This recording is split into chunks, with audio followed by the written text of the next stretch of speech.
Have you ever heard the phrase, a Kodak moment? For decades, that phrase meant capturing a precious memory, a moment frozen in time. Kodak wasn't just a company, it was a cultural icon, a name synonymous with photography itself. For over a century, the bright yellow and red logo was everywhere, from the corner drugstore to the family vacation albums. They dominated the film industry, holding a staggering 90% market share in the United States. It seemed like they were invincible, a giant that would stand forever. But in 2012, the unthinkable happened. Kodak, the king of photography, filed for bankruptcy. How could a company so dominant, so ingrained in our lives, fall so spectacularly? The story is a fascinating and cautionary tale, not just about business, but about innovation, fear, and the refusal to see the future, even when you're the one who invented it. Let's rewind to the beginning. The year is 1888. A man named George Eastman founds the Eastman Kodak Company with a revolutionary slogan: "You press the button, we do the rest." Before Kodak, photography was a messy, complicated process reserved for professionals with bulky equipment and chemical knowledge. Eastman changed all that. He introduced the first simple to-use camera, preloaded with a roll of film. Once you finished your 100 pictures, you sent the whole camera back to Kodak. They'd develop the film, print the photos, and sent them back to you along with your camera, reloaded with a fresh roll. It was genius. It democratized photography, putting the camera in the hands of ordinary people and creating a massive new market. For the next century, Kodak's business model was brilliant and incredibly profitable. They sold affordable cameras, often at a loss, because they knew the real money was in the film, the chemicals, and the printing paper. This was the razor and blades model, and Kodak perfected it. Every picture taken with a Kodak camera meant more sales of their consumable products. Generations grew up with Kodak. Their Brownie camera became a household name. They were the brand our parents and grandparents trusted to capture life's most important moments: birthdays, weddings, graduations. Kodak was more than a company. It was the keeper of our collective memory.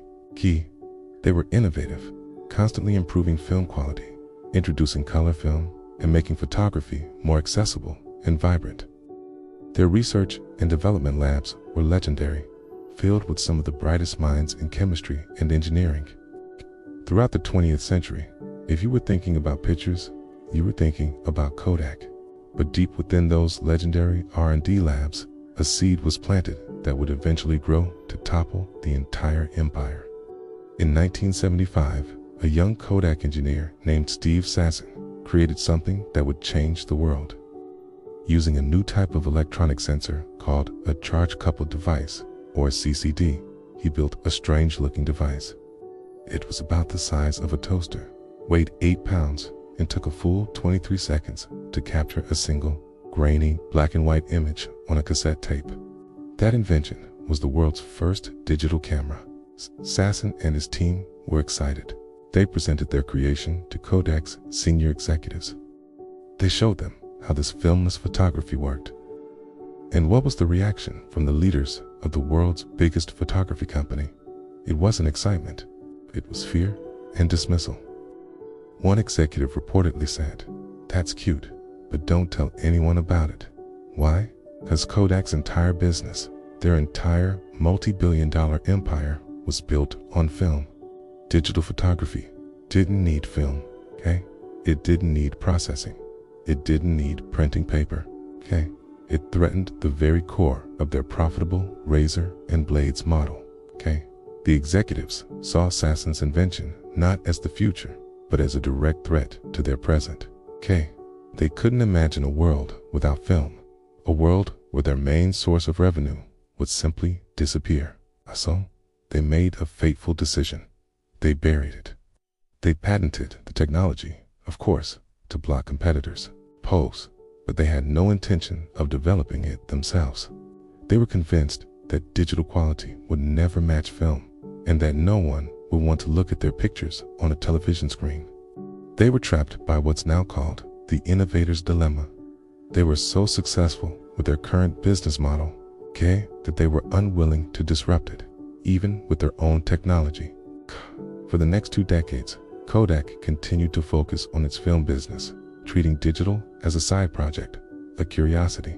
They did release a few digital products in the 90s, but they were half-hearted attempts. Their marketing was confused. They were trying to sell digital cameras while also telling everyone that film was still superior. It was like trying to ride 2 horses going in opposite directions. Meanwhile, the world was changing. Companies like Sony, Canon, and Nikon, who didn't have a massive film business to protect, saw the potential in digital. They jumped in headfirst. Computers were getting more powerful. The internet was becoming a household utility, and digital sensor technology was improving at an exponential rate. The grainy, slow images of Sasson's first prototype were quickly becoming a distant memory. By the late 1990s and early 2000s, consumer-friendly digital cameras started hitting the market, and they were a huge success. People loved the instant gratification. No more waiting days to get your film developed. You could see your picture right away, delete the bad ones, and take as many as you wanted without worrying about the cost of film and processing. The digital revolution had begun, and Kodak, the company that started it all, was being left in the dust. Instead of leading the charge, they were desperately trying to play catch-up. They invested billions trying to compete in the digital camera market, but they were too late. Other brands had already established themselves.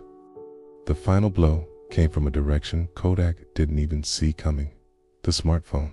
First, with the introduction of the iPhone in 2007, high-quality camera suddenly became a standard feature in everyone's pocket. People didn't need a separate device to take pictures anymore. Then came social media platforms like Facebook and Instagram. Suddenly, the point of photography wasn't just to print photos for an album. It was to share them instantly online with friends and family. This completely destroyed what was left of Kodak's business model. Not only was film obsolete, but the need for printing was also rapidly declining. Kodak's management had been so focused on the threat of other digital cameras that they completely missed the bigger shift in how people were using and sharing images. Their revenue from film sales, which had been their lifeblood for a century, plummeted. The company that had once employed over 145,000 people began massive layoffs. They sold off thousands of patents to raise cash, but it wasn't enough.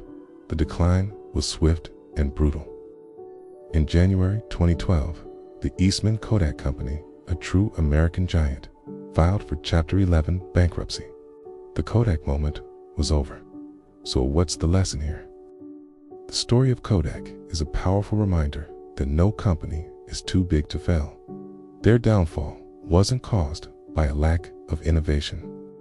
After all, they invented the very technology that disrupted their industry. Their failure was a failure of vision and courage. They were blinded by their own success, so attached to the business model that made them rich that they were unwilling to adapt to a changing world. They saw the future, held it in their hands, and decided to put it back in a closet. It teaches us that clinging to the past, no matter how glorious it was, is a recipe for disaster in a world that is constantly moving forward.